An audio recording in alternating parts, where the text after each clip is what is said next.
Hacksaw Ridge is not the first war film in which the protagonist never fires a shot. Jarhead was released in 2005 and also featured a main character whose weapon was returned unused. Now there are several subtle differences between the two though. One was set during the First Gulf War, one is set during an often overlooked part of World War II. One features a medic, the other a sniper. One has a rating of 7.0 on IMDb, the other is rated the 97th best film of all time. One left me bored and checking my watch, the other blew me away. Actually, now that I think about it, they're nothing really alike at all. No, wait, they're both based on true stories. And they also pretty much have the same story for the first half, but then again so does Full Metal Jacket and Captain America the First Avenger. Desmond Doss, played by the now Oscar-nominated former Spider-Man Andrew Garfield, who deserves all the praise he's currently getting, is a deeply religious man who decides to join the army as a combat medic in a bid to do his duty. However, his complete unwillingness to so much as touch a weapon has him branded a coward until the Battle of Okinawa,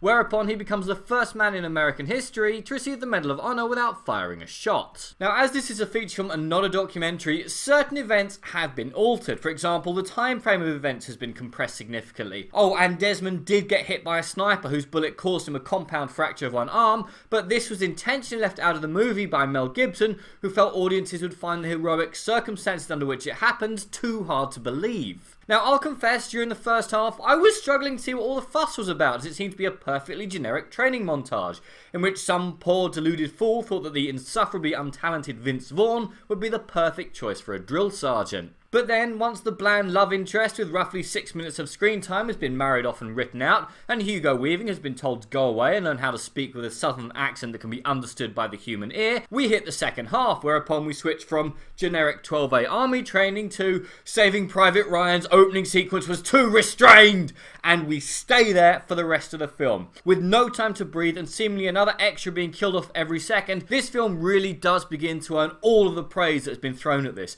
I mean, Gibson even managed to make Sam Worthington almost interesting. On the other hand, the relatively low budget of $40 million means that when the film does use CGI, it does tend to look really rather fake.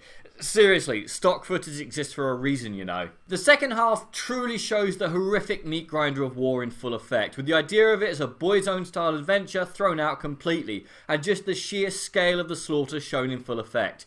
Gibson holds the camera, meaning for once there is time to focus on everything and shows Dobbs' heroic act for the true miracle that it was. Hacksaw Ridge is a gripping war film featuring amazing performances that deserve all the praise that they're getting, and Vince Vaughn.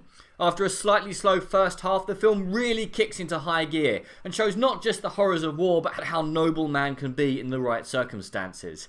It is a shame it's going to get completely obliterated at the Oscars by La La Land, but for what it's worth, I rate this film as see it now. But what did you guys think? And what is your favourite film in which the hero never fires a weapon? Comment below, let me know. I'm Daniel, this has been A Dunking. If you've enjoyed this video, please like, share and subscribe.